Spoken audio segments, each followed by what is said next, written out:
les marques, salut les smarts, salut peuple de catch-up. Bienvenue sur le podcast qui transpire le catch et qui chaque semaine analyse, décrypte, décortique pour vous les shows de la WWE. Et d'ailleurs, vous êtes sur catch-up et vous y êtes bien. Je suis Chris et aujourd'hui je suis accompagné de Kyrias, Yo, c'est moi. Salut à tous. ça va bien? Ah bah très bien, ouais. Prêt à... Et toi? Ouais, ça va, impeccable. Ouais. Prêt à lancer la semaine de catch-up? Oui. Yes. Bon, Avec un petit peu de retard, mais on est là. ouais, Toujours là. ouais, mais t'inquiète, le peuple de catch-up est habitué à nos sorties de show un peu à des jours ou à des heures bizarres, donc c'est pas trop grave, ça ne changera pas grand-chose, quoi. Voilà, quoi. Alors, eh ben, écoute, moi je te propose qu'on rentre dans le vif du sujet. Alors, Allons-y. on embarque à bord du show rouge amiral de la WWE, de la semaine du Raw du 9 septembre 2009, et qui se déroule au Madison Square Garden. Hell yeah! Oh yeah! Ah oui, là, voilà, la semaine commence quand même sur les chapeaux de roue, quoi, avec vraiment un show avec un public de New York comme je les aime, un public, On fire. ouais, un public historique, une salle mythique. T'es d'accord avec ça? Le public, oui. Alors après, la salle, je n'ai pas plus de souvenirs que ça particulièrement de ma vision personnelle du catch. Mais tu peux peut-être m'en dire plus là-dessus? Ouais, si je te disais ça dans le sens que voilà, c'est une terre historique du catch, quoi. Tu vois, le premier WrestleMania a eu lieu au Madison Square Garden. Ah, L'homme dont on va parler après longuement, qui ouvre le show, a fait son premier match en 90, je crois, face à Bret Hart. Et puis si tu ah ouais. dans les années quand le catch est arrivé sur Canal dans les années 80, quoi, donc en 84 si mes souvenirs sont exacts, 85. Il y avait beaucoup de Saturday Night Main Event, des choses comme ça, les WWF Superstars qui se déroulaient au Madison Square Garden et avec quelques gros shows. Je crois que le premier SummerSlam, c'est en 1988, quelque chose comme ça, tu vois. Et, Ouais. et voilà, et le Madison Square Garden, c'est un historique monstrueux de matchs de catch dans tout. Donc c'est une terre de catch et une terre de les New-Yorkais, voilà, public quand même assez qui peut être assez difficile comme il peut être assez enthousiaste, quoi. Et là du coup, bah écoute, on se lance, hein, ça ouvre et c'est donc Stone Cold Steve Austin qui débarque sur le ring. Voilà, en mode je paye un coup à tout le monde, la promo, je fais l'ancien combattant. Voilà, il est chaud comme de la braise, le public lui fait une pop d'entrée quand même assez énorme. Énorme. Ah, je sais pas ce que tu en as pensé. Oui, si, c'était vraiment au niveau de la pop qu'il a eu, c'était stratosphérique, je pense. Ouais, je suis d'accord. Il a, il est, je sais même pas comment dire en fait. Il est tellement, il est encore over quoi que je me dis que demain il se remettra à catcher, tout le monde serait là quoi. C'est fou ce Stone Cold. Enfin voilà. Mais du coup il est pas tout seul. On a notre ami Strowman, on a notre ami Rollins, on a en fait tout le main event qui débarque dans l'opener pour faire honneur à Mr. Stone Cold Steve Austin. Et alors là pour le coup je trouve que la promo se baisse un peu, mais comme ça repart, Rollins s'en sort bien avec les Burning Down, etc. Les watts, qui dit qu'il aime les watts, etc. Donc je trouve que plutôt ça nous embarque dans un truc plutôt sympa. Toute une interaction avec les canettes et tout, voilà, avec les trois. Et qui débarque sur le stage? Et lui, Et oui, qui The Phenomenal AJ Styles est dans la place lui aussi. Donc là, je sais pas ce que t'en penses, mais d'entrée, là, ça fait 5 minutes et on a déjà du star power sur le stage, quoi. Bah, c'était prévu de toute façon. Enfin, la signature de contrat a été annoncée la semaine dernière avec Stone Cold et il apparaissait évident que AJ Styles et The aussi allaient venir foutre leur merde un petit peu dans cette petite réunion de babyface. Oui, c'est toi qui a reviewé Raw la semaine dernière en plus. Moi, j'ai fait Tout SmackDown. à fait, ouais. Ouais, donc t'es bien chaud sur le show rouge, là. Ouais, bon, en ce moment, ouais, je suis dedans. C'est parfait. Donc le Stax il débarque et écoute, moi d'entrée je vais te dire, j'ai beaucoup aimé la petite promo qu'il a fait, c'était pas très long, mais il imite le Watt, il demande à la foule de la fermer, il est bien chaud quoi. Et il se fout bien de la tête de notre ami Austin aussi. Et voilà, 18 000 personnes, le AJ Styles hein, au Madison Square Garden en heel. Eh ben moi je dis chapeau, ce gars il a 40 piges. Et voilà, hein, un sacré worker ce AJ quoi. Et donc voilà, évidemment, vous vous doutez bien, les aussi plus AJ Styles face à Strowman et Rollins. Même Austin se permet lui-même de retirer la table, quoi. Il avait déjà, je crois, compris ce qu'allait plus ou moins se passer. Oui. Et puis voilà, voilà, les amis, hein, on est au catch, quoi. Donc là, ça part en carouette dans tous les sens, quoi. Alors on va dire, tout ce segment-là d'opener là, ça t'a inspiré quoi, tout ça? Alors moi, j'étais vraiment bien content de voir tout ça. Alors après, il y a juste un truc qui m'a un petit peu chagriné, c'est dans le sens du détail. C'est que tout ce petit peu monde-là était là pour signer un contrat pour Clash of Champions. Et le contrat qui avait été déchiré par AJ Styles la semaine dernière. Et le dit contrat cette semaine, il est posé sur la table est poussée et on ne sait pas ce qu'il devient ce contrat. Oui, il est sûrement encore valide, mais qu'en est-il? On ne sait pas vraiment.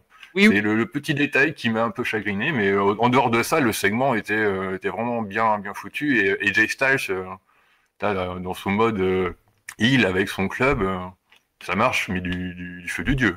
Ah, on est d'accord.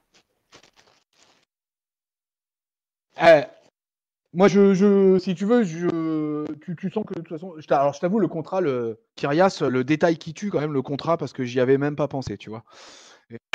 Voilà, notre ami Kyrias, il a le sens du détail, voilà. Et là, je t'avoue que moi, sur le coup, j'ai même pas percuté parce que j'étais dans le truc, quoi. Voilà, quoi.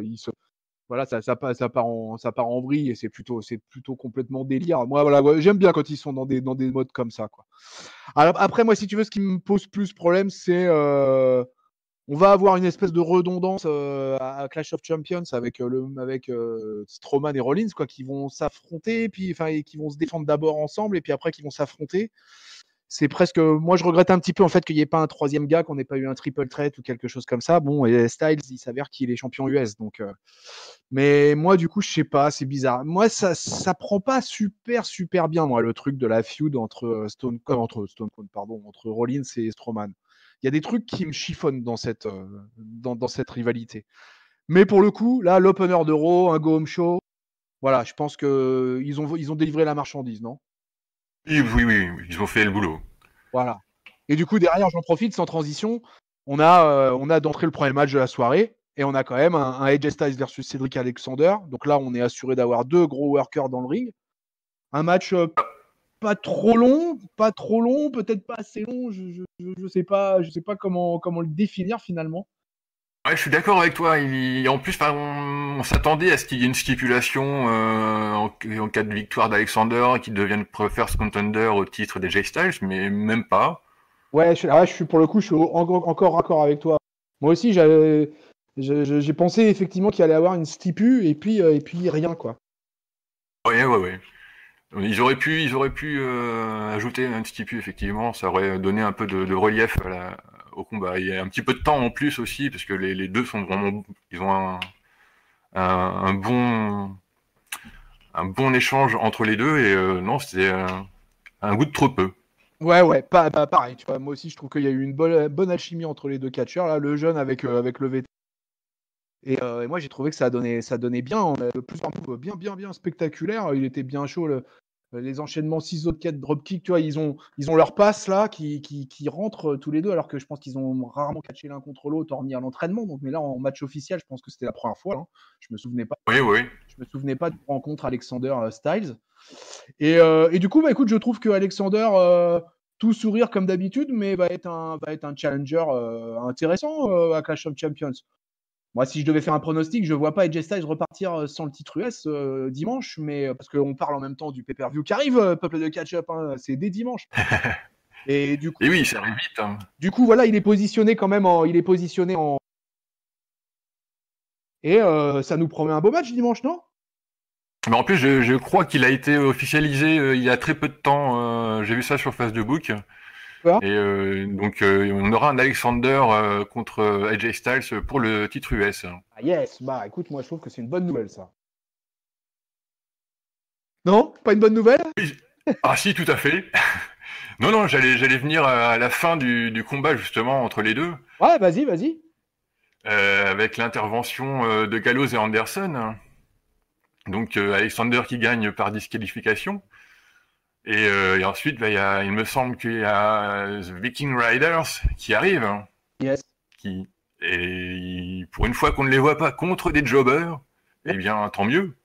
Oui, ah, t'as raison. Ça faisait des semaines et des semaines qu'on n'avait pas vu les King Raiders face à du lourd, du roster, quoi. Oui, enfin, ils rentrent dans le vif du sujet, quoi.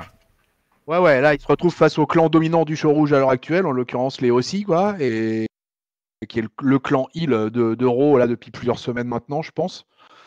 Ouais. Et tu vois, là, voilà, moi, ça m'a fait plaisir, hein, de voir débarquer les Viking Raiders. Je me suis dit, ouf, parce que si tu veux, voilà, c'est des mecs que j'ai suivis un peu en indie.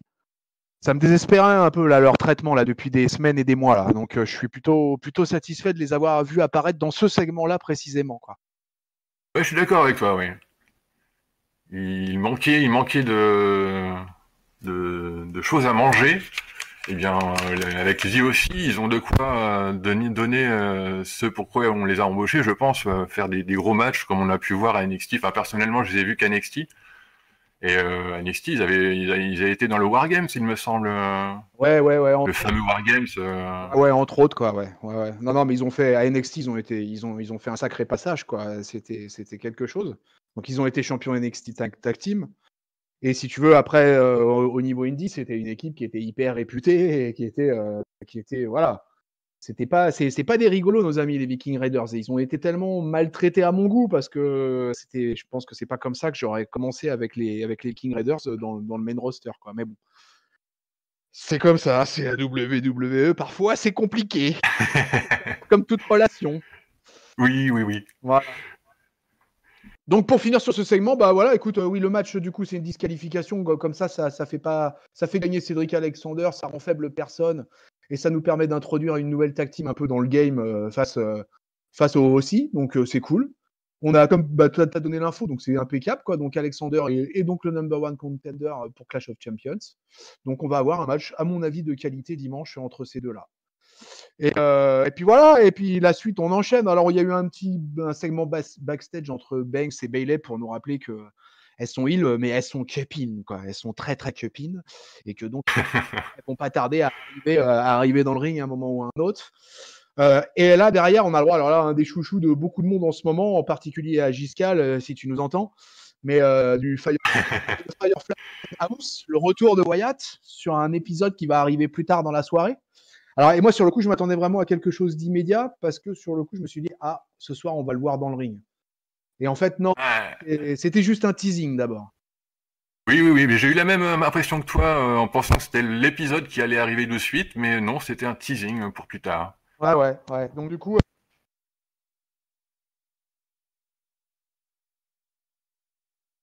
Ah, on t'a perdu, je crois. Actuel, toujours curieux de voir ce qui va arriver. On t'avait perdu un petit peu, je pense.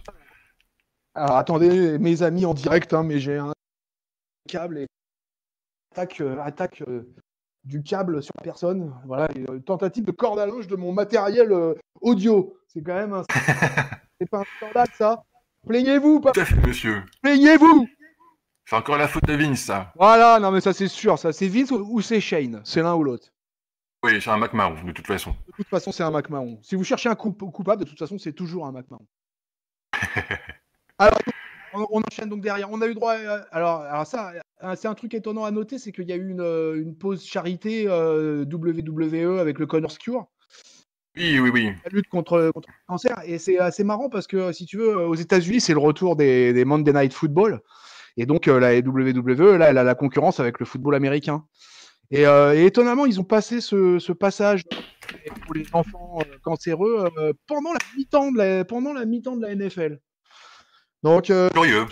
je sais pas quelle est la stratégie derrière ça, mais bon, écoute. Surtout qu'on a eu la promo pour la Connor's Cure sur toutes les émissions, hein, j'ai l'impression. Ouais. Oui, je crois bien, ouais. Avec là, cette fois-ci, j'ai même remarqué encore un petit détail qui m'a fait sourire.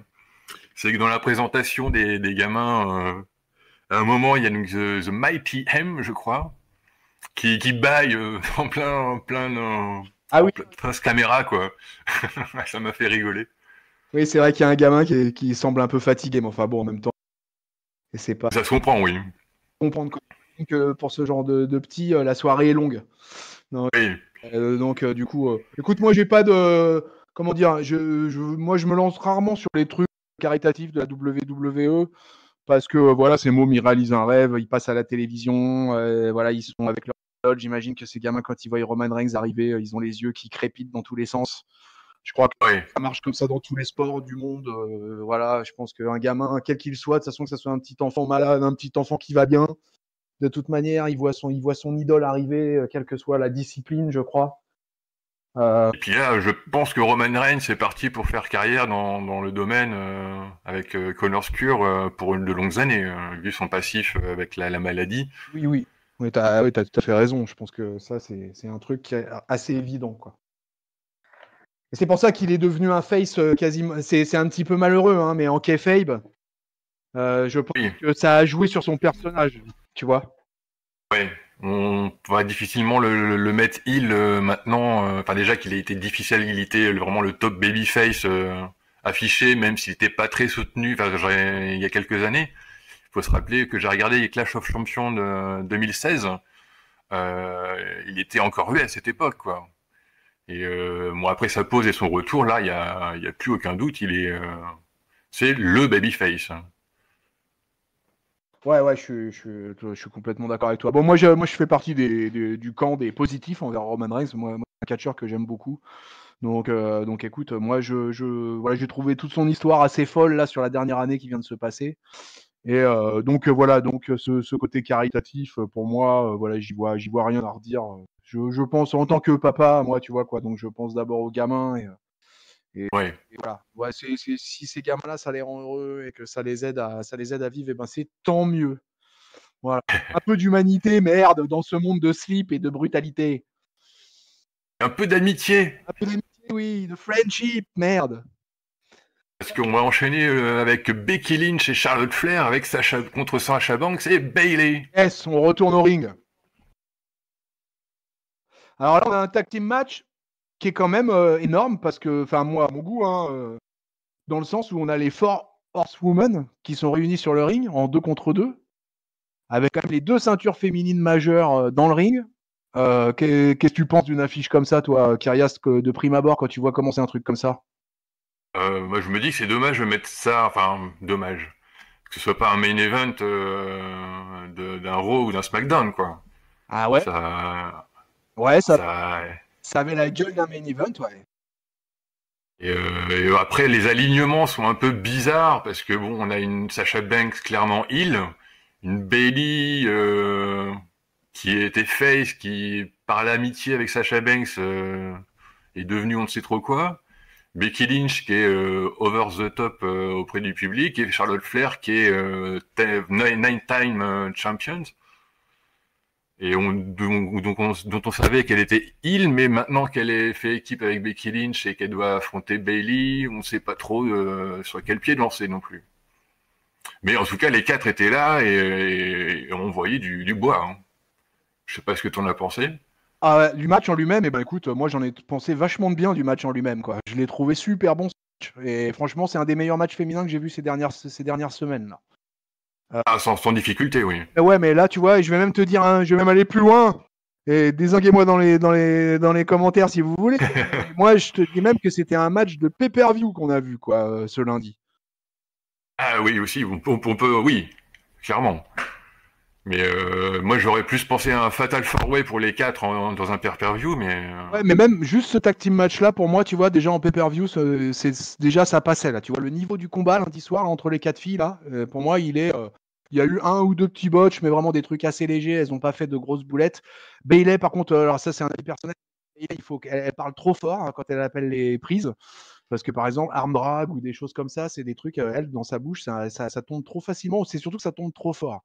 Mais après, pour revenir, toujours rester sur Bayley, pardon, le truc c'est que c'était marrant parce que le public new-yorkais, il était partagé. Il y avait une partie du public qui la huait comme tout bon heel, mais il y avait une partie du public aussi qui chantait Hey, hey Bayley, ou Ah, What you be my girl. C'était marrant ça. Et on avait l'impression qu'il y avait quand même, il y en avait une partie qui avait du mal quand même avec cette histoire de heal de Bayley, alors que moi je trouve que c'est le meilleur truc qui pouvait lui arriver. Donc écoute, mais voilà, mais j'ai trouvé que c'était un super combat quoi. Il y a eu à part, d'ailleurs c'est souvent qu'elle le fait, mais Charlotte elle a un peu botché un big boot et après derrière elle se récupère un peu comme elle peut quoi. Mais après voilà, à un ou deux, tu vois, je joue le sens du détail à la Kyrias. Mais sorti de ça, franchement, c'était super bon, quoi. Il y avait une super alchimie. On sent qu'elles se connaissent super bien, toutes les quatre, quoi. Ouais, mais oui. Ouais, elles sont safe. Elles sont safe et en même temps, elles nous donnent du spectacle, quoi. Ouais, non, c'est du bon professionnalisme de la part des quatre. Ils ont vraiment déroulé leur catch de haut niveau. Ouais, on est d'accord. Là, franchement, voilà. Et du coup, on a quand même des gagnantes, hein, parce que c'est les, Oui. alors c'est les faces. J'allais dire, c'est les faces qui ont gagné. Est-ce que Charlotte est face? Et on n'en sait trop rien. Ah ouais, c'est compliqué aussi le positionnement de Charlotte là. Ouais, ouais, ouais. Parce qu'elle continue à transpirer de charisme, à faire sa queen. Mais on ne sait pas trop. Est-ce que par opposition, est-ce qu'elle est devenue face par rapport à Bayley, mais ou est-ce que c'est juste Charlotte et point barre quoi. Ouais, c'est bizarre hein, ça. Hein. Bon, il y a que Becky, ça on sait, il y a pas de problème. Elle, voilà quoi, elle a la foule du début à la fin. Là, pour moi, hein, mon avis personnel, c'est que la pop de Becky ne redescend pas quoi. Elle reste au firmament quelle que soit la salle. Et quand les New-Yorkais t'accueillent comme ça, c'est que ça va plutôt bien pour toi en tant que top babyface féminin. Quoi. Oui, puis ouais, ouais, ouais. Becky Lynch, je pense, elle est partie pour un long règne. Après, je. Alors, ton prono pour Clash of Champions au niveau du titre d'Euro chez les filles. Là, du coup, on a un Sacha versus Becky qui est quand même pas piqué des verres, quoi. Donc, c'est quoi ton prono? Ah, c'est difficile quand même parce que Sacha, elle est un petit peu habituée à prendre le titre et à le perdre le lendemain, au Raw du lendemain en fait. C'est vrai. Donc je me dis que ce serait possible que ça arrive encore, mais en même temps, je suis tellement derrière Becky que je la vois mal perdre. Ou alors par, je sais pas, par une astuce à la WWE, par overbooking, je sais pas. Bah, moi, je verrais bien une victoire de Becky par disqualification. Je verrais, Ah, c'est possible. je verrais bien un pétage de plomb de Sasha Banks, tu vois, sur la fin du combat. Elles vont nous livrer un gros combat. Mais à la fin du combat, je sens un espèce de truc, tu vois. Enfin voilà, c'est comme ça que je le sens, moi, les pronos. Hein, il faut pas trop se fier à moi parce que. Là, moi, c'est comme ça que je le bookerais, voilà. Je bookerais une victoire de Becky qualification pour pas faire perdre euh, Clean, voilà, la Sacha et que derrière, comme ça, on puisse avoir une petite rivalité qui nous dure quelques temps. Ça le mériterait. Tu vois qu'on est. En plus, on a les Survivor Series qui avancent à grands pas cet automne. Si on avait une team à Raw féminine avec ça, avec une, tu vois, comment dire, une rivalité au sein de la team Raw avec Becky et Sacha, ça pourrait être sympa. Ça peut être une histoire sur une longue durée quand même, la Becky Sacha. Oui, parce que moi, je me rappelle déjà de Sacha contre Charlotte. Ça va durer un petit moment déjà, donc je pense qu'on est parti pour une longue rivalité. Ouais. Bon, écoute, on va voir ce que nous dira l'avenir, mais sans transition, les amis, on passe à la suite. Et alors la suite, on a un petit segment avec les aussi en coulisses, quoi, qui nous tease le futur match qui va arriver avec Ziggler et Roode qui débarquent, qui viennent donc filer main forte aussi. Donc ça nous fait déjà une bande de 5 là, plutôt sympa, je pense. Styles, il leur serre la main, donc on sent bien que voilà, c'est acté pour la suite. Et puis là, on a un de mes chouchous quand même, quoi. Hein, j'ai toujours un peu presque une larme à l'œil quand il apparaît, mais Mysterio Bouyaka est dans la place. Il est dans X19. yes, il est dans ce plat le Mexicain quoi. Et ça c'est toujours bon, moi j'aime quand il arrive quoi. Et voilà, il fait une entrée sous une bonne pop quoi, pas un truc délirant mais une bonne pop quand même quoi. Et il affronte alors un revenant en solo puisqu'il a Oui, Grand Metal. ça m'a surpris. Ouais. Et pas trace de ses amis du comment on appelle comment il s'appelle déjà Lucha House Party. le trio. La, Ouais, voilà. la Lucha House Party. Oui, oui. Donc en solo, je crois que ça fait, je crois que c'est bien la première fois que je le vois en solo, sans ses potes affronter quelqu'un de la classe de Rey Mysterio. Ouais, c'est clair. Ouais. Un gars de ce niveau, en sachant que Grand Metalik, c'était quand même le finaliste du Cruiserweight classique il y a quelques années. Et Oui, qui avait fait un beau run au tout début à 205. Mais bon, voilà, après, la Lucha House Party a commencé. Et depuis, c'est vrai qu'on les voyait plus du tout en individuel, ces messieurs-là. Ces messieurs masqués. Ah, que j'aime les masques dans le catch, mes amis, mais que j'aime ça. Et voilà, et du coup, bah, on a un match. Lucha time. Voilà, là on a de la lucha. Voilà, à Raw, un lundi soir, on a un match pur lucha. Alors bon, évidemment, il y en a, ils n'aiment pas du tout, hein, mais alors moi, par contre, moi, je vous dis pas, hein, moi, je suis sur du 5 étoiles, quoi. Et c'était trop, pour moi, c'était trop court, quoi. Moi, en plus, j'aime beaucoup le move de. Tu me diras ce que t'en penses, mais j'aime beaucoup le move de Grand Metallic quand il passe dans les cordes, qui fait un espèce de petit pas de loi, je sais pas, enfin, pas un pas de loi, mais il se retourne dans les cordes, sur la deuxième corde. oui, sur la deuxième corde en marchant là, et je trouve que c'est génial ce petit move là. Oui, ça. Ça paraît tout con, mais ça doit être un truc à travailler, un truc de fou, quoi. Et là, on a festival, hein, les ciseaux de tête, enfin les Hurricane Rana, on a la totale des luchadors, quoi. Les appuis sur la deuxième corde, sur la troisième corde. Un Rere comme d'habitude qui scelle, parce que moi j'ai toujours adoré le selling de Rere, quoi. Et donc du coup, il nous a rendu le grade métallique qui paraissait tellement faible avec la Lucha House Party, et ben on s'est un peu rappelé que grade métallique, il savait quand même catcher, quoi. Alors il catch mexicain, clairement, c'est pas un catcheur américain, clairement. Mais du coup, ça nous donne une victoire. Et puis, bah, c'est quand même le patron, El Patron, Rey Mysterio, qui gagne. Voilà. Et oui. Et ouais, quand même, qui gagne clean avec le classique, quoi. Vous le connaissez tous, quoi, le Six Wine Down qui suit du splash. Et on a une victoire, et voilà. Et c'est Lucha, c'est mexicain, les mecs, ils se relèvent et ils se félicitent. Voilà, moi, j'ai qu'un truc à dire là-dessus, j'aime. Et moi, j'aurais un autre truc à dire, c'était trop court. Oui! Oui! C'était clairement trop court. Si, c'est Nol. Alors Kyria, je crois que c'est plutôt plus d'ascendance grecque que espagnole pour le coup. C'est d'ascendance de mon imagination, en fait. D'accord, ok. Je croyais que ça avait une consonance grecque un peu, Kyrias. Ah, bah écoute, peut-être. Qui Tu vas sait. savoir. Voilà, en tout cas, là, on était avec les Mexicains. Et on était en plein match du Mexique. Et un lundi soir à Rome, moi, voir de la triple A. Je trouvais ça assez sympa. Ouais. Voilà, allez, on enchaîne. On enchaîne avec... on a eu droit ici, on a eu droit à nos consultants de couloir. Ouais, moi, je les appelle. Oui, Street Profits. Oui, bon. Sans leur ceinture. Oui, qui sont sans leur ceinture dorénavant, quoi. Ils vont avoir un rematch, non, certainement, contre les Undisputed Era pour le titre de NXT, tu crois? Oh, ça me paraît possible, fortement possible. Ouais, ils sont encore dans la course de cette ceinture-là, en tout cas. Ouais. Ouais, bon, écoute. Bon, moi, je suis désolé de les voir en consultant de couloir, hein. J'ai déjà dit sur notre antenne de Raw à quel point ça me décevait de voir ces deux gars-là utilisés de cette manière-là. Je trouve ça assez triste, surtout qu'en plus, leurs promos n'ont strictement aucun intérêt puisqu'ils ne font que rappeler ce qui s'est passé 5 minutes avant et ce qui va se passer 5 minutes après, quoi. C'est ça. Et avec une blagounette à la fin de soit de Ford, soit de son compère. Donc bon, c'est voilà, je sais pas ce que t'en penses toi de cette histoire des Street Profits en consultant de couloir. Effectivement, leurs promos se ressemblent un peu toujours, dans le sens où ils disent toujours des évidences. Ils font toujours les mêmes petites blagues, blagounettes, quoi. Mais non, il n'y a pas vraiment d'intérêt à les voir dans ce cadre-là. Ouais, je suis d'accord. Ça me paraît, ouais, c'est dommage puisque tu suis NXT, mon ami Kyrias. Oui. Et donc on sait tous les deux du coup la qualité quand même des Street Profits dans le ring à NXT, surtout depuis un an et demi. Ils ont bien progressé. Hein. Ah ouais, non, mais c'est une équipe qu'on a vraiment vu grimper, voilà, qui a commencé vraiment tout en bas, les jobbers de base, qui faisaient que perdre, qui faisaient des matchs courts, puis qui petit à petit ont eu des matchs plus longs, mais qui continuaient à perdre, et puis tout d'un coup, bam, c'est parti. Puis il y a eu ce fameux match de l'échelle dans un takeover, là, que moi, que j'avais trouvé complètement phénoménal, ce match.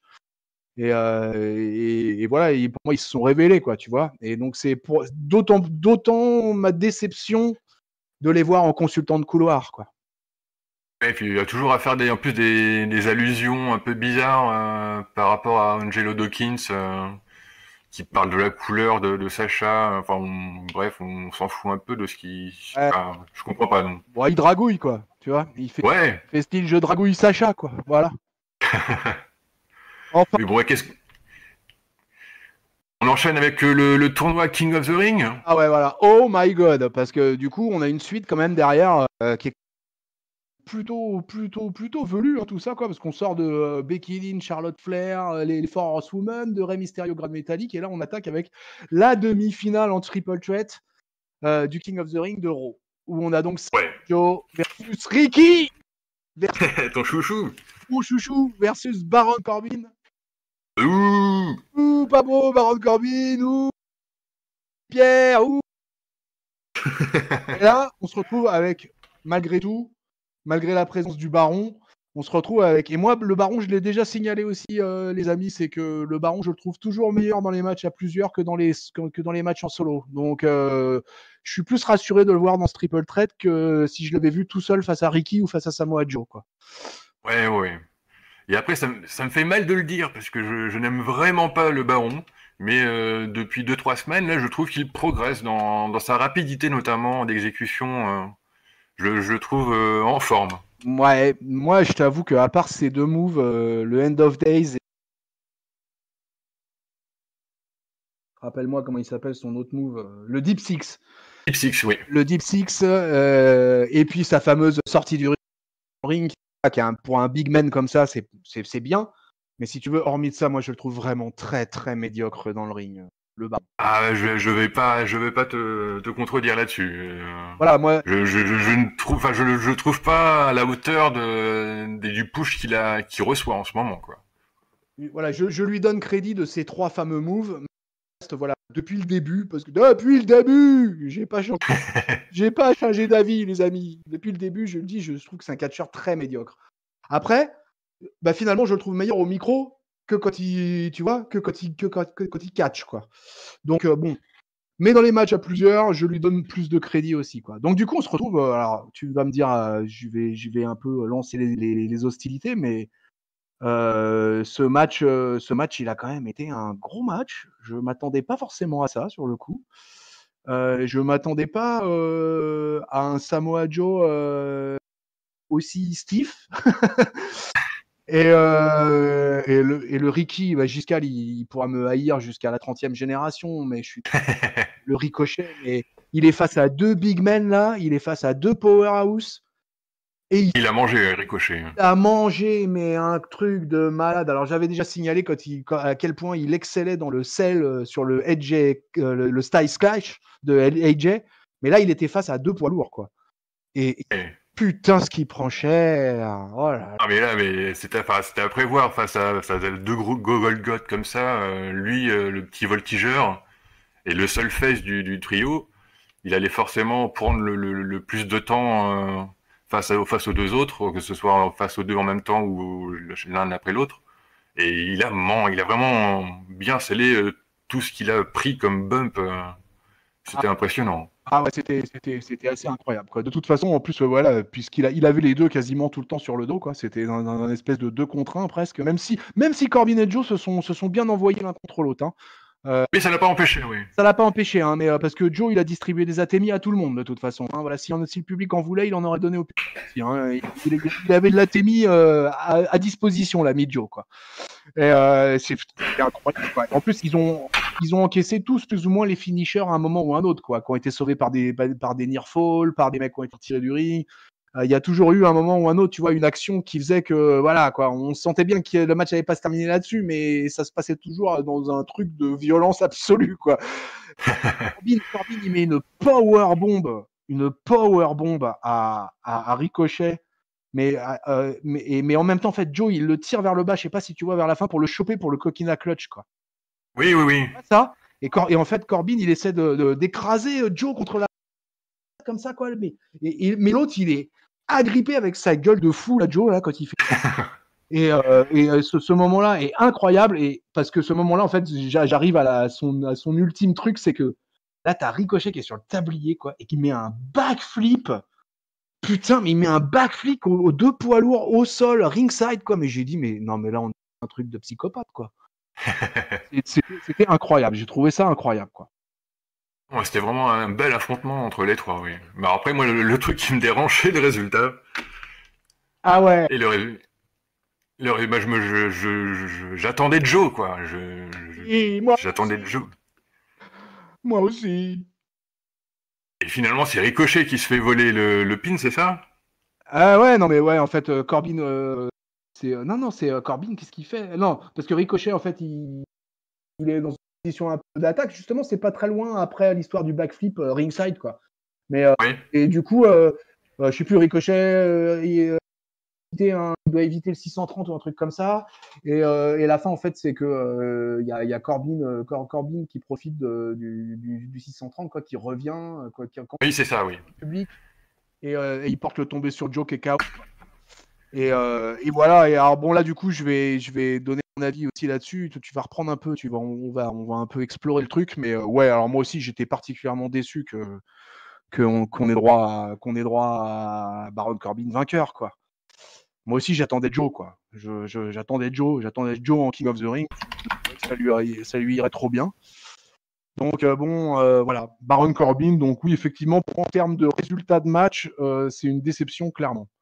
Après, en termes de booking, Corbin est en train en fait de construire un personnage et effectivement peut-être que ce personnage de King of the Ring, bah, malgré nous, parce qu'on trouve que c'est un catcheur médiocre, bah, peut-être que grâce à son mix skill, grâce à son micro, et bah, il va peut-être être un King of the Ring potable. Ouais, mais moi, ouais, je le vois par rapport à Joe qui a tout ce qu'il faut et aucun palmarès à part un titre US, je crois. Ouais, et puis Joe en promo, il est bon, hein. Ah oui, et puis quand il s'y met, il fait peur, quoi. Baron Corbin, c'est plus un rigolo pour moi face à Joe, hein. Mais bon, c'est la WWE a choisi son chouchou entre les deux et Ouais, enfin en fait, tu crois pas que la WWE, je te pose une question, ou est-ce que tu crois pas que la WWE, là, elle a fait aussi quoi, du jeune face aux vétérans? ah, il y a ça aussi peut-être qui peut jouer, oui, effectivement. Donc ouais, puis effectivement, ouais, c'est la jeunesse, mais il y avait d'autres jeunes méritants du côté. Ah ça, on est d'accord, ça, je suis d'accord. Il y avait quand même Ricochet, si on parlait de jeunesse méritante. Ouais, Il avait sa place aussi. Même il a moins de my skill, mais niveau ring, il a tout ce qu'il faut. oui, mais en même temps, tu vois, et pourtant, moi qui suis un fan déclaré et absolu et indéfectible de Ricochet, ça me dérange pas de le voir perdre cette demi-finale parce que pour moi, le King of the Ring, c'est quand même vachement bien que ça soit un heel, quoi, ou un twinner. Euh, Oui, là-dessus, oui.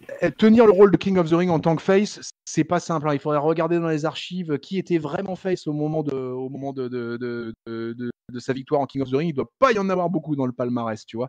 Ils étaient Ouais. quasiment tous, à mon avis, heel ou heel. Le twinner. Austin, Ouais. Winner, Wade Barrett, c'est un heel, tu vois. Owen Hart, c'était un heel à ce moment-là. Voilà, c'était, je pense que tu vois. Donc moi, du coup, il n'y a pas de déception de ma part de voir Ricochet perdant. Par contre, il y a clairement déception de ne pas avoir Joe vainqueur. Ouais. Joe, parce que au micro, il aurait fait un King of the Ring phénoménal à mon avis. Ah oui, je suis d'accord avec toi.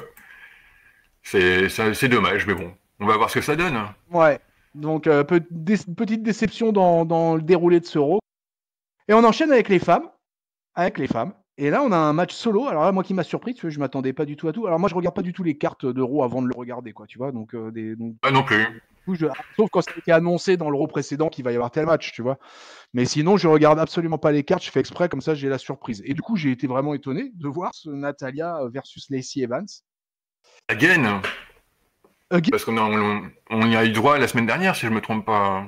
t'as raison, j'avais qu'un. Bah, tu vois, c'est parce que là, ce qu'on va dire là, je pense, va être un peu moins joyeux, les amis de catch-up. Mais oui, t'as raison. En plus, il y a eu un premier match la semaine dernière, du coup. Et, bon, moi, je vais vite te teaser ce truc-là. C'est que, voilà, Natalia versus Lacey Evans. Déjà, sur la victoire de Natalia, mais qu'est-ce que je m'en fous que Natalia ait gagné un match contre Lacey Evans. Pour moi, c'est Lacey Evans qu'il faut mettre en avant. Et en plus, elle perd clean, quoi. Je veux dire, elle perd sur le sharpshooter, Lacey Evans, quoi. Donc, bonjour la mise en avant de Lacey Evans, qui était quasiment pas revenue depuis Extreme Rules et qui avait fait un bon match à Extreme Rules, il faut le signaler. Et moi, je me Oui, oui, oui. donc j'ai pas compris l'issue du match et j'ai trouvé le match très mauvais. Voilà. Ah ça. Alors là, autant j'ai fait plein de compliments, tu vois, sur le tag team des femmes tout à l'heure, mais alors autant ce match-là, je l'ai trouvé très mauvais, quoi. Ça a été au sol, ça nous a porté des shinlocks, ça nous a porté. D'ailleurs, il y a eu du CM Punk. Quand il y a du chant CM Punk, ça veut dire Oui, ça veut dire que ce que ça veut dire, c'est que le public s'en fout un petit peu, quoi. Voilà. Je meuble un petit peu pendant que des fois t'as des petites coupures en fait. Ah, excuse-moi, d'accord. Donc oui, du coup, on a, ouais, un match vraiment de très faible qualité et une défaite de la Lacey Evans qui pour moi n'a pas de sens. Mais ça n'engage que moi. Alors moi, le sens que j'y vois, c'est peut-être un match en kick-off pour la belle et une victoire de Lacey Evans. Mais quel intérêt, quoi. Ouais, quel intérêt, ouais. Ouais, je t'avoue que là, bon, là, je suis totalement perplexe sur ce match. Je pense on passera vite dessus, en fait. Oui. Ah, on attaque, et puis bah là, on attaque avec la dédicace à Giscard un peu plus haut, puisque ça y est, le Firefly Funhouse est dans la place. Voilà. Là, il est là, Bray Wyatt, il est donc dans son univers maintenant, dans son univers à lui, quoi. Et il nous fait une traditionnelle qui dure 3-4 minutes, voilà, avec tous les ingrédients, avec toutes les marionnettes. Pour le coup, il s'adresse à Stone Cold, quoi, qui est quand même le host de Raw ce soir au Madison Square Garden. Et voilà, il nous fait un peu de trucs un peu menaçant. Il nous montre une pendule avec le 316, le fameux 316. Et puis, bah, bien évidemment, il frappe la pendule, et puis qui après indique 11h19, 11-19. Donc, ceux qui arriveront à décrypter ce message nous diront. Le 11-19, j'ai regardé, c'est un 19 novembre, c'est un mardi, je crois, un truc comme ça. Donc, j'ai pas trop compris, quoi. Voilà. Le truc assez traditionnel, finalement, de ce que fait Wyatt ces dernières semaines dans le cadre de la vidéo. Juste un petit teasing du Fiend à la fin, mais comme quoi le Fiend n'oublie jamais. Et puis voilà, ça s'arrête là-dessus. Oui. Alors à voir ce que ça va donner, si on va le voir à Clash of Champions. Mais effectivement, encore un bon petit épisode du Firefly Funhouse. Et ouais, je suis toujours client pour le moment, mais faudrait voir à ce que ça se renouvelle peut-être un peu, à ce qu'on le voit dans le ring surtout, parce que voilà, c'est comme un catcheur normalement. Oui, normalement, ouais. Moi, je veux le voir, hein, dans le ring, hein, et même si pendant même quelques semaines, c'est dans le ring des runs courts, comme il a fait face à Baylor, comme il a fait en attaquant Ouais. quelques vétérans, tu vois. Mais oui, moi aussi, je veux le voir que dans le ring. Et puis, pour revenir, tu vois, sur la promo pure de la vidéo, là, au final, ils ne se sont pas trop cassé le cul. Il a fait un truc par rapport à Stone Cold. Voilà, tu vois, c'était facile, quoi. Ouais. Te dire, tu vois, il n'y avait pas d'avancée scénaristique, là. C'était The Fiend, c'était Bray Wyatt qui s'adressait à Stone Cold qui était accueilli à Raw ce soir, quoi, tu vois. Et on peut pas dire Mm. qu'il s'est trop cassé le cul sur ce coup-là, quoi. Ouais, non, c'était comme tu le dis, c'est pas très original, hein, Voilà. pour du Wyatt. Et puis, bah écoute, du coup, Champion s'il va apparaître ou pas. Et puis sinon, on va voir un peu, on va voir le déroulement des opérations. C'est vrai que c'est beaucoup wait and see avec Bray Wyatt depuis qu'il est dans ce personnage-là, quoi. Mais moi, je dis que le peu que j'ai vu au niveau du ring, ça m'a plu jusqu'à présent. Mais justement, encore un goût de trop peu là. Ouais. On est là-dedans. Bon, alors là, t'es chaud, mon ami Karias, parce que voilà, on arrive à la fin du show rouge. On arrive. Et on a du lourd. Et ouais, on arrive au main event. Et un main event de Go Home Show, j'ai envie de dire assez traditionnel, parce que c'est très souvent dans les Go Home Show de pay-per-view qu'il y a des matchs tag team qui clôtureront. Et alors là, pour le coup, on a un gros, quoi, hein, parce qu'on a un 10-man tag team match, baby! Et alors là, il y a du monde sur le ring, il y a beaucoup de monde sur le ring, donc. Donc au niveau on va faire les faces en premier. Donc les faces, on avait les Viking Raiders, qui sont donc face. J'en déduis qu'ils sont donc face dorénavant. Cédric Alexander et nos tag team champions, Strowman, et l'Universal Champion aussi, Seth Rollins. Et qui affrontent donc les Heels. Et les Heels, bah, c'est les aussi Karl Anderson, Luke Gallows, AJ Styles, qui est champion US, Dolph Ziggler et Robert Roode. Alors moi, Robert Roode, quelle déception qu'il n'ait pas gardé sa moustache. Il a refait pousser sa moustache. Je trouve ça très dommage, très dommage. Oui, ça faisait vraiment son côté Robert qui est parti, oui. Et oui, voilà, là, on était dans du Robert, on était dans un truc un peu francophone, tu vois. Il y avait un Robert pour nous, fans français, qui était sympathique à suivre. Avec nos cousins canadiens, nos cousins québécois, tout ça, c'était sympa, quoi. Big up aux Québécois qui nous écoutent, j'en connais un. À Montréal, Ouais, mais Merci à lui. Salut Mathieu, je te salue si tu m'entends. Je sais que tu nous écoutes de temps en temps, mais pas tout le temps. Et donc, je reviens là-dessus après ce big up. Du coup, voilà. Tu vas vite me dire ce que tu en as pensé parce que, bon, là, on a quand même eu droit à un gros truc, quoi, avec un gros public de New York bien énervé pendant le main event, qui nous a même d'ailleurs gratifié, pour revenir sur Bray Wyatt, qui nous a gratifié d'un long chant Yo, oui, wow, oui, yo, oui, wow, oui. Parce que je pense que, tu vois, ils étaient comme nous à New York. Ils espéraient que le Fiend, il apparaisse à un moment ou à un autre. Et oui. Et je pense que tout le monde attendait, mais non. Et C'est pas pour aujourd'hui. alors, il y aura peut-être eu. On verra tout à l'heure hein, comment je suis chaud ou pas chaud, parce que moi, je regarde toujours l'after. Je ne regarde jamais l'after. Je regarde l'after. L'after, en général, il dure 3 à 6 minutes, ça dépend des fois, quoi. Donc, mais en général, je le regarde tout. Je vais vous en parler de l'after, les amis, après. Et du coup, bah, on revient sur ce match. Bah, écoute, moi, je sais pas ce que t'en as pensé, mais moi, pour moi, c'était de la bonne cam. C'est un match comme la WWE sait faire à plusieurs, à 10 lutteurs, qui ont joué leur partition chacun leur tour. Non, ils ont bien déroulé. Ouais, forcément, c'était les heels qui allaient perdre. Euh, Ça allait forcément tomber sur soit Luke Gallows ou Karl Anderson, parce qu'on pouvait pas faire perdre encore AJ Styles ou Dolph et Robert. Mais non, à moins d'avoir teasé peut-être une mésentente entre Braun et Seth. Mais c'était pas le moment, je pense, pour faire ça. Mais après, dans le déroulé, on a eu du beau catch, oui. Ouais, dans le ça a envoyé du lourd, du lourd, des chilourds. Voilà, il y a eu tellement de moves que je pourrais pas vous les citer. J'aime bien parler un peu de ce qui se passe entre les cordes quand même souvent, mais là c'est le genre de match où voilà, il y a un peu du spot fest. Faut le regarder. Ouais, voilà, ouais, ça envoie du finisher, ça envoie. Il y a très peu finalement de phases au sol, etc. Parce que dans ce genre de match, t'as pas trop le temps d'envoyer de la soumission. Donc là, fatalement, t'es dans un match vachement rythmé. Voilà, on a eu droit, on a eu droit au Running Power Slam de Strowman, on a eu droit au Falcon Arrow de Rollins, on a eu droit, je crois, à peu près à tout ce qui se fait. Et j'étais content parce que si tu veux, les Viking Raiders, ils ont eu de l'exposition dans ce match. Et donc ils ont pu placer un peu quelques moves supplémentaires qu'on les voyait plus jamais faire en fait depuis qu'ils sont dans le main roster. Et donc ça, j'ai trouvé ça sympa parce qu'en double team, si vous connaissez pas les Viking Raiders, allez voir, tapez sur YouTube War Machine Indie et allez voir quelques matchs des War Machine qui ont AK les Viking Raiders et vous verrez que ces mecs-là, ils ont du catch dans les pognes, mais plein les pognes quoi. Et les deux. Pour moi, c'est les deux. Donc j'étais content, tu vois, de les voir exposés comme ça dans ce match-là, quoi. Mais au final, voilà, et puis avec un Styles que ouais, je l'ai vu à Paris. Je sais pas, est-ce que tu étais à tiens Kyrias, est-ce que tu étais au House Show de 2016? 2016, c'est possible à Paris-Bercy. À Paris-Bercy, ouais. Où Euh, il y avait eu un énorme AJ Styles versus Chris Jericho. il me semble bien que j'ai vu ça, oui. Y étais. Oui, c'est le dernier que j'ai vu, c'est le dernier show que j'ai vu, oui. Et moi, tu vois, c'est la première et dernière fois, malheureusement, que j'ai vu live Styles.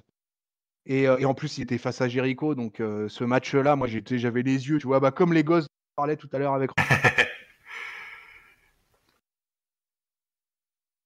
On t'a encore perdu. Ah oui, moi aussi, j'ai eu l'impression de t'avoir perdu. Non, non, vous inquiétez pas, on est toujours là. Bon. C'est pas. Donc voilà, bah écoute, sur le main event, voilà, pas grand chose à dire de plus que les faces ont gagné. Oui, logiquement. Et que, en fait, les faces ont gagné pour pouvoir permettre quoi? Bah, qu'on entende le plafond de verre se briser. Et on a Hell yeah! What? Stone Cold Steve Austin qui arrive, baby! Voilà, et c'est parti. Et ça, une vraie célébration, quoi. Voilà, une célébration avec de la mauvaise bière. Voilà. On balance dans le public, qu'on picole, qu'on se balance dessus. Enfin bref, quoi, le gros, la grosse fiesta, quoi, la grosse fiesta. Et du coup, voilà. Sur le coup, je me suis dit que Steve Austin, il allait rentrer et puis qu'il allait venir quand même coller un ou deux stunners parce qu'il aime bien faire ça d'habitude. Et là, non, pas du tout. Il est vraiment juste venu pour l'apéro, quoi. Voilà. Apéro avec Austin. Écoute, oui, il a ouvert le show, il ferme le show, en toute logique. avec les vainqueurs face du tag team match. J'ai remarqué que Rollins se buvait normalement, pas comme les autres, à l'arrache pour les autres, et Rollins à la bouteille. Mais non, c'est quel pop encore une fois qu'il est arrivé. Stone Cold, c'est le patron, quoi. Ouais, ouais, je suis assez d'accord. Ouais. C'est voilà, il vient à Raw, tu vois, puis c'est pas dans n'importe quelle salle qu'on le fait venir, quoi. Donc, si tu veux, qu'il vient comme ça, c'est vraiment que là, le public, il sait que le public va être au taquet de chez taquet, quoi.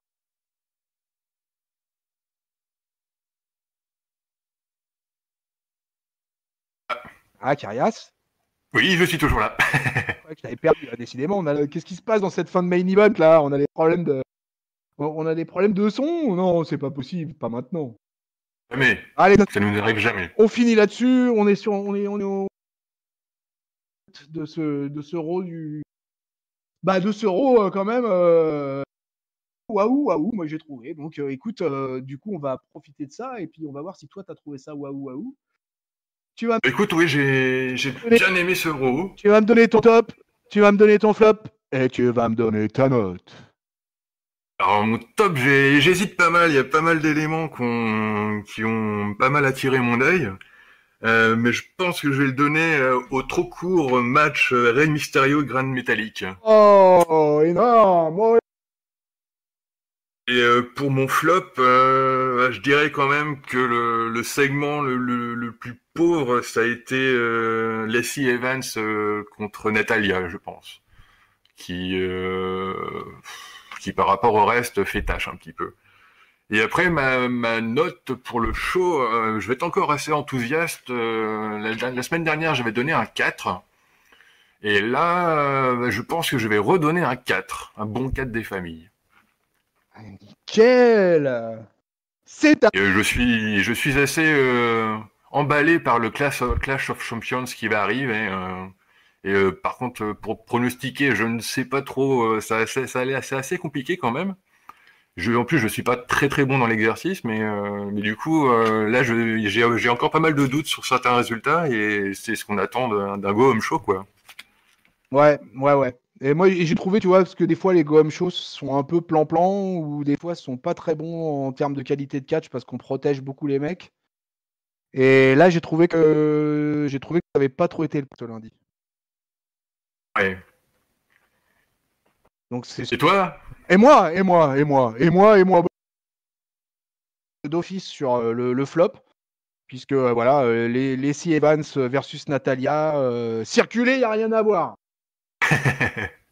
Mon top, je suis comme toi, hein, je suis dans l'embarras, je suis dans l'ennui, je suis dans la difficulté. Parce que mon top, il y aurait plusieurs choses auxquelles j'aurais aimé donner mon top. J'ai vraiment beaucoup aimé le tag team féminin. Ah oui, il y a ça aussi, oui. J'ai vraiment beaucoup aimé ce match, quoi. Vraiment, pour le fait que justement, c'est un des matchs depuis l'année 2019, c'est un des matchs féminins qui m'a le plus plu, toute fédération confondue là. Et donc, du coup, j'ai un petit pincement au cœur. Alors, évidemment, fatalement, j'aurais eu un petit pincement au cœur avec Rey Mysterio versus Grade Metallic, parce que Rey, c'est Rey, quoi. Mais je vais pas lui donner mon top à chaque fois, parce que sinon, on va m'accuser de trop Rey Mysterioisme, et ça, c'est pas bien. Donne le Donc, ricochet. Ouais, écoute, ouais. Merci, Kyria. Parce qu'en fait, j'hésitais entre le 10-man tag team match et j'hésitais après entre le triple threat, mais je me disais, ça serait bien de sortir un mec de tout ça. Et puis, je vais faire un peu enrager IRM, Giscal, Ringside et tout, quoi. Et je vais mon top à Ricochet pour son match. Et pourtant, il a perdu ce match. Et c'est un loser magnifique, Ricky. Et il a fait un match extraordinaire face à deux powerhouse. Il a fait un sailing top catégorie, niveau Dolph Ziggler, Shawn Michaels. Et, en rajoutant à ça son arsenal d'high flyer hors norme, parce que quoi qu'on m'en dise, quoi qu'on le déteste, ce gars-là, il est hors norme. C'est voilà. Et donc, je vais lui donner ça, mon bon Ricky. Je suis trop content de te donner mon top cette semaine. Merci, Kyrias. Remercie. Écoute, ça me fait plaisir. Voilà, tu remercies mon partenaire de tag team catch-up là, parce que là, franchement, voilà, ça va faire enrager un peu les autres. C'est bien, c'est bon, ça va provoquer du clash. Ah oui. Le Clash of Champions. Et puis ma note, ma note. Écoute, comme on est trop bien tous les deux ce soir, ça va être aussi un 4. Waouh! Ouais, ce soir, Raw, c'est 4 étoiles, 4 stars, les amis, à catch-up. Et c'est comme ça que ça se passe. Voilà. Et puis bon, mention spéciale au public new-yorkais, Madison Square Garden, salle pleine, je pense pleine. J'ai pas vu en tout cas de rapport contredisant, parce qu'ils ont beaucoup de mal à remplir les shows, la WWE ces derniers mois. Mais apparemment là, au Madison Square Garden, ça avait l'air d'être assez plein et SmackDown ça s'annonçait plein aussi, quoi. Donc non, je pense que c'est une belle semaine new-yorkaise pour la WWE. Ouais, je pense aussi, oui. Le SmackDown, on verra pour une autre émission spéciale. Et puis avant de se lancer dans l'autoprono, on fait un dernier petit mot quand même pour Clash of Champions. On se retrouvera d'ici la semaine prochaine maintenant. Donc, Ouais. du coup, si on se balance juste 2-3 pronos comme ça au passage, sur le show rouge, hein, on parle que du show rouge. Hein. Ouais, ouais, ouais. Qui, Euh, Sacha, tu dis quoi? Becky, quand même. Becky? Ouais. Ok. Mais une disqualification ne m'étonnerait pas comme tu l'as pressenti. Victoire de Becky par disqualification. Ouais, allez. Ok. Je te suis dans ton idée. Ok. Concernant le titre US, Cedric Alexander versus AJ Styles. Bah, écoute, je vais mettre ma petite piécette sur Alexander, qui n'a pas encore eu de titre, je crois, encore dans le main roster. Non. Donc je vais placer ma piécette sur lui. AJ Styles s'en remettra facilement dans un prochain show ou pour une autre ceinture. On ne sait pas trop ce qu'il va faire non plus avec s'il va intervenir pour la ceinture suprême. Ok. Eh ben moi, écoute, je dis mon pronom à moi, ça sera AJ Styles. Clean. D'accord. Ensuite, on va dire qu'est-ce qu'on a encore? On a les tag teams. Les tag teams. Les tag team, c'est compliqué là. Mais oui, il faudrait qu'il y ait un changement de titre, que ce soit pour Robert Roode donc et Dolph Ziggler. Ah ouais, toi, tu vois pas les champions conservés? Je me dis qu'il faut qu'il se concentre sur une ceinture, je pense, et qu'il remette en marche là une division tag team qui est un petit peu amoindrie en ce moment. Ok, d'accord. Bah écoute, je pense que je vais te rejoindre aussi. Je pense que je vais donner aussi une victoire à Ziggler et Roode. Et pourtant, je suis vachement étonné de dire ça. Parce que Mais moi aussi. j'aurais été loin d'imaginer cette paire-là avoir un title shot dans un pay-per-view là pendant cet été-automne, quoi, tu vois. Je suis assez surpris de les voir là tous les deux, Ziggler et Roode. Mais bon, c'est des vétérans, c'est des bons workers. Ils sont solides. On a besoin d'eux dans le vestiaire et on a besoin d'eux pour avoir des mecs safe sur le ring. Donc c'est peut-être comme c'est une paire, la paire qui est champion actuellement, c'est un peu une paire dysfonctionnelle et un peu étrange. Donc effectivement, je te rejoins sur ton prono. Moi aussi, je vais dire Ziggler Roode. Et après, le dernier match, on va se mettre un petit prono. C'est quand même le match de l'Universal Championship. Alors, Alors ça, j'aimerais une victoire de Braun Strowman, qu'il ait enfin lui aussi un titre mondial, parce que vu la bête, quoi, ce que on se demande pourquoi il l'a pas eu avant. Mais en même temps, Seth Rollins est on fire. Et après avoir vaincu la bête, je le vois bien conserver quand même. ah ouais, toi tu vois Seth Rollins conserver le titre. Ouais, ouais, ouais. Ah là là là là là là, moi j'ai vraiment un. Je vois Seth Rollins conserver le titre, mais dans ces cas-là, ça sera pas. Oui. Ça sera pas par une soumission non plus. Donc pour moi, ça sera soit un count-out. Moi, en fait, j'avais envie de dire que moi, mon prono, je vais vous donner un prono tout rond. Mon prono, c'est un no contest. Ou un double count-out, quoi, on va dire. Voilà. Ils vont Ah, tous les deux compter à l'extérieur. Et du coup, Rollins conserve. Donc Rollins vainqueur. ça ferait deux filouteries, enfin deux filouteries. Ça ferait par rapport à Becky et Sacha, ça ferait deux conservations de titres Ouais. sans victoire. Hein. Sacha, tu fais ça par une disqualification, mais violente, tu vois, quoi. Sacha, elle attaque Becky à coups de chaise, à coups de marteau, à coups de batte de baseball, à coups de Kalachnikov, quoi, tu vois. Mais par contre, Rollins et Strowman, tellement portés par la foule et puis à se mettre des mandales à droite et à gauche, du coup, dans le public, et puis tu vois, ils reviennent pas sur le ring, quoi. Et puis on a un double Ouais. out, Rollins conserve, et puis voilà. Moi, je verrais ça comme ça. C'est une solution. Après, je t'avoue, quand même, je trouve ça vachement compliqué de faire piner Strowman par Rollins. Non, pas toi. Je vois pas ça si compliqué que ça. 2, 3, enfin 4, 5 Curse-Tomb, peut-être, enfin, peut-être pas autant, mais je pense que Rollins a la capacité de sortir sa grosse artillerie et de faire tomber Strowman. Ouais. Bon, écoute. Ok, ça marche. Bah voilà, vous avez vu les amis, on vous fait même des pronos en exclu pour le show rouge, quoi. Je sais pas si j'ai oublié un match. On aurait pu parler aussi en dernier de Roman Reigns et Rowan parce qu'ils sont dans les deux. Enfin non, ils sont plutôt à SmackDown quand même. Donc on va laisser Ouais, oui. SmackDown. On va laisser ça à nos amis de SmackDown. Bon bah voilà, écoute, hein, je crois qu'on a fait le tour de ce show. On va pouvoir passer à l'auto-promo et puis au mot de la fin. Donc bah, vous connaissez la procédure, les amis.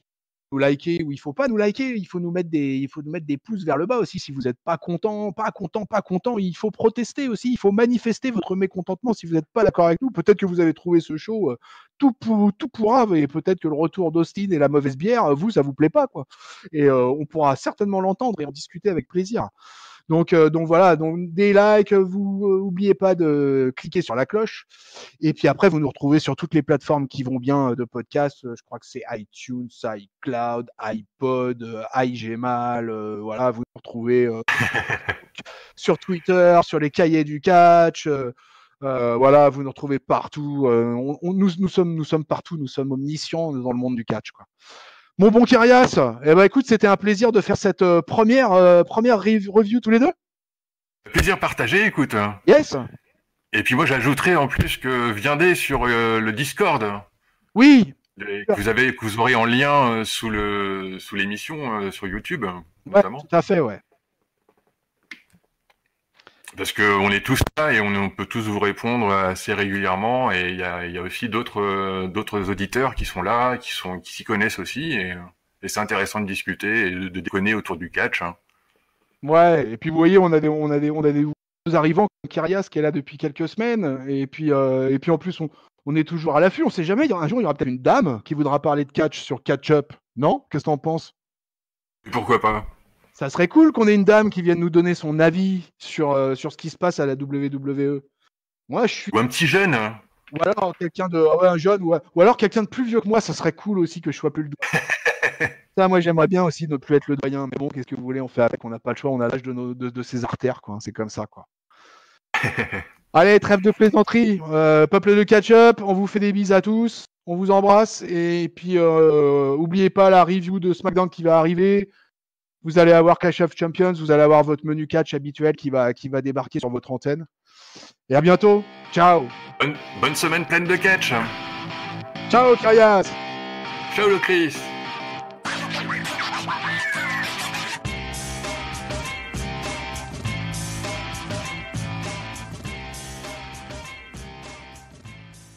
Yeah, now recording.